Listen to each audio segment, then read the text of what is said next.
кім ла иляха иллалла деп айтса дейді пайғамбарымыз айтады. Ана айтылған кәлима бар ғой, сөз Раббысының құзырына дейін көтеріледі дейді. Кімнің аузынан шығып кетсе дейді. Сөйтіп ол Алланың жанына, құзырына дейін көтеріліп, ол сөз қашан назар салынбайынша тітіркеніп тұрады дейді. Дірілдеп ана сөз бар ғой. Сонда Алла тағала, ей, кәлима тыныштал деп айтады екен да. Сонда ана кәлима, Раббым, мені айтқан кісіні әлі кешірген жоқсыз. Мен қалай тыныштық табам деп айтады дейді. Сонда Алла тағала, лақад ғафартуху, сені айтқан бойда кешіріп қойғанмын мен оны деп айтады екен да. Көрдіңіздер ме? Дүниедегі ең ұлы сөз деп атқаным осы қажет. Мұса пайғамбар бір күні Раббысымен тілдес, Мұса білесіздер ғой, Раббысымен тікелей періштесі сөйлескен кісі Мұса алейхиссалам. Мұса пайғамбар бір күні Алла тағалаға айтады, Раббым, маған бір сөз үйретші дейді.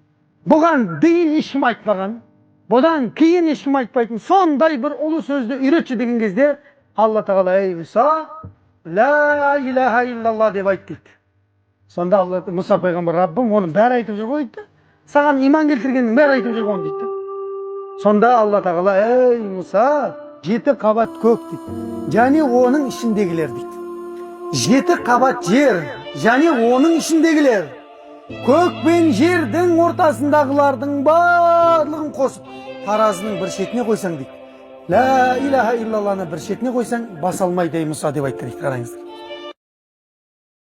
Ла иляха иллалла Мұхаммад Расулалла деңізші. Осы сөзіңіз ең қымбат дүниедегі сөзіңіз. Пайғамбарымыз саллаллаху алейхи вассалам хадисінде айтады, Аллаға ең қатты ұнайтын 4 сөз бар дейді. Оған тең келетін сөздер жоқ. Субханалла, вальхамдулилля, ва ла иляха иллалла, валлаху акбар. Бұл Аллаға ең қатты ұнайтын сөздер дейді пайғамбарымыз саллаллаху алейхи вассалам. Ла хаула ва ла қуввата илля билля. Аллах тағала арқылы ғана болмаса, менде ешқандай күште, қуатта жоқ. Бұл сөз жәннаттың кілті. Мысалы, субханаллахи ва бихамдихи деп айтамыз біз. Бұл субханаллахи ва бихамдихи деген пайғамбарымыздың түсіндіру бойынша, құрметті жамағат, осы сөз, екі сөз. Субханаллахи ва бихамди, субханаллахи азим деп айтамыз мысалы. Осы субханаллахи ва бихамди деген тасбих салату кулли шейін дейді. Алла тағала жаратқан күллі нәрсенің намазы осы дейді. Қараңыздар. Шыбынның, масаның, құмырсқаның, араның күллісінің намазы осы дейді. Сосын бізге айтады, калиматани хофифатани аля лисан. Екі сөз бар дейді. Субханаллахи ва бихамди, субханаллахи азим деген тілге өте жеңіл дейді. Субханаллахи ва бихамди, субханаллахи азим деп айтқанда тілге жеңіл. Ва сақилатани фил мизан дейді. Ертең таразыда өте ауыр болады дейді ол.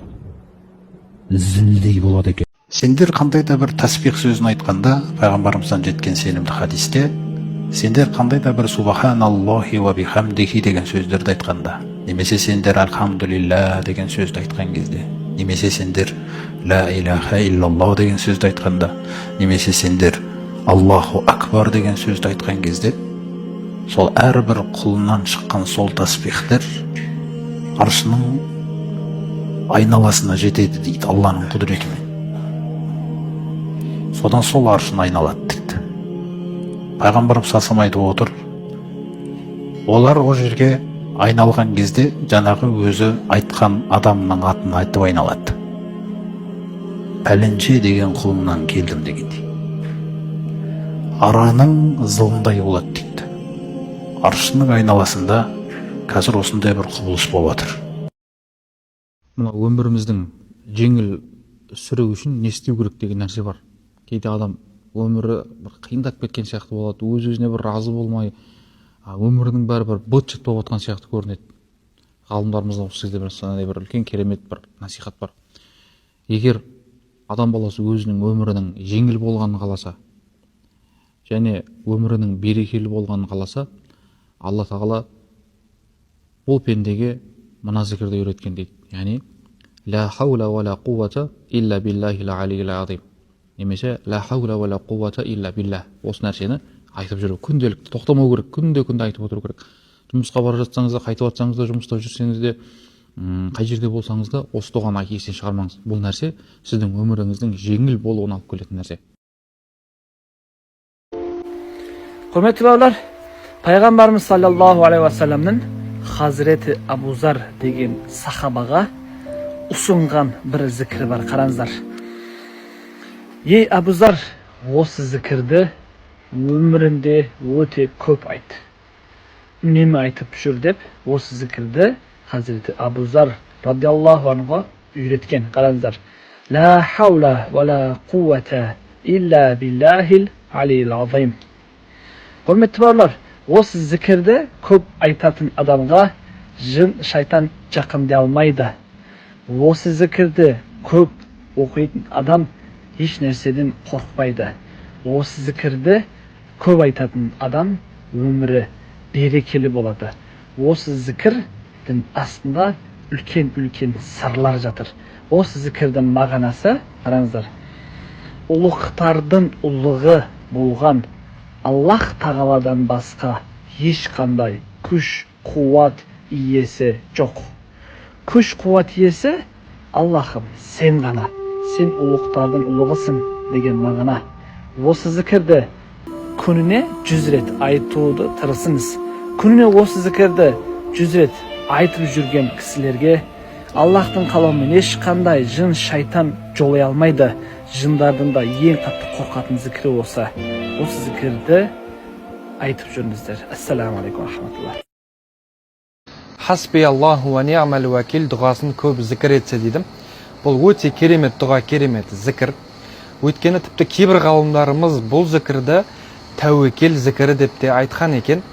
Яғни үлкен сахаба Абдулла ибн Аббасты білесіздер, радиаллаху анху, сол кісі өзінің бір сөзінде былай деген екен.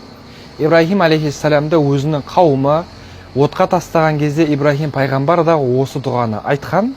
Онымен қоса біздің пайғамбарымыз саллаллаху алейхи уассаламды бір адамдар дұшпандарымен қорқытқан кезде біздің пайғамбарымыз да саллаллаху алейхи уассалам осы бір хасби Аллаху ва ни'мал вакил деген дұғаны айтқан екен. Сол себепті әрбір қиындық кезінде, әрбір қорыққан кезіңізде, жабырқаған кезіңізде, үлкен бір жобаларды бастап, жаңа бір істі бастап, Аллаға тәуекел ететін әрбір сондай бір жағдайларда осы бір хасби Аллаху ва ни'мал вакил, Алла маған жеткілікті және де ол нендей жақсы қамқоршы деген осы бір зікірді әрдайым айтуға кеңес беремін. Қазір мен сіздерге керемет бір дұғаны беремін. Бұл дұға кімдер үшін десеңіздер, жалпы мен бұл дұғаны фаворит дұғам деп айтамын. Мен барлық өмірде болған этаптарымда мен осы дұғаны айтады екенмін. Және де Алланың қалауымен осы дұғамен кез келген бір сынақтың жеңілдігін көріп жатырмын. 17-18-20 жылдан бері мен осы дұғаны айтып келе жатырмын. Кез келген өмірлік жағдайда мені шынымен де алып шыққан ең фаворит дұғамның бірі осы. Және де осы дұғаны мен айтып едім сынақтағы адамдарға, қандай да бір дерті бар адамдарға, қарызы бар адамдарға, немесе бір адамнан жәбір көрген адамдарға, немесе іштей бір толықсыздық сезімі бар, үнемі жалғызсырайтын адамдарға. Мынау қазіргі таңда енді стресс дейді ғой адамдарда, депрессия, стресс, бұның барлығы неден десеңіздер, жалпы осылай бір қоғамда коммуникация дұрыс емес болған кезде, ол коммуникация неге дұрыс емес? Себебі адам өз-өзімен дұрыс емес, өзін шынайы тани алмаған, өзінің сезімдерін тани алмаған, ішкі бала позициясы бар, жертва халі бар. Жалпы осының барлығына бір шипа дұға деп айтар едім мен осы дұғаны. Себебі мен өмірімде осы дұғаны барлық өмірімнің этаптарында пайдаландым. Және де шәкірттеріме де айтамын. Олар да осы дұғаның кереметін көріп жатыр. Бұл дұға кәдімгідей сіздің жүрегіңізді нұрға бөлеп, тыныштық сезімін әкеліп, қандай да бір бастамаңызды сәтімен болғызып, қандай да бір сынақтардан жеңіл шығып, жалпы барлық ситуацияда кәдімгідей бір Раббыңызды сезініп, өзіңізді толық сезініп, жаңа жеткілікті сезініп, ешкімге зәру болмайсыз. Бұл дұға Ибрахим алейхиссаламның дұғасы. Жалпы Ибрахим алейхиссаламның үмбеті оны отқа тастамақшы болады. Сол кезде оған Жәбірейіл алейхиссалам келіп өзінің көмегін ұсынады. Сол кезде Ибрахим алейхиссалам Жәбірейіл алейхиссаламның көмегін алмайды. Хасби Аллаху ва ни'мал вакил деп айтады. маған Аллах ғана жеткілікті, ол ең керемет қорған дейді. Жалпы уәкил деген бұл жердегі сөз, бұл Аллахтың сипаты, көркем есімі. Я уәкил деп айтуға да болады, мысалы үшін сен ең керемет қорғансың деп.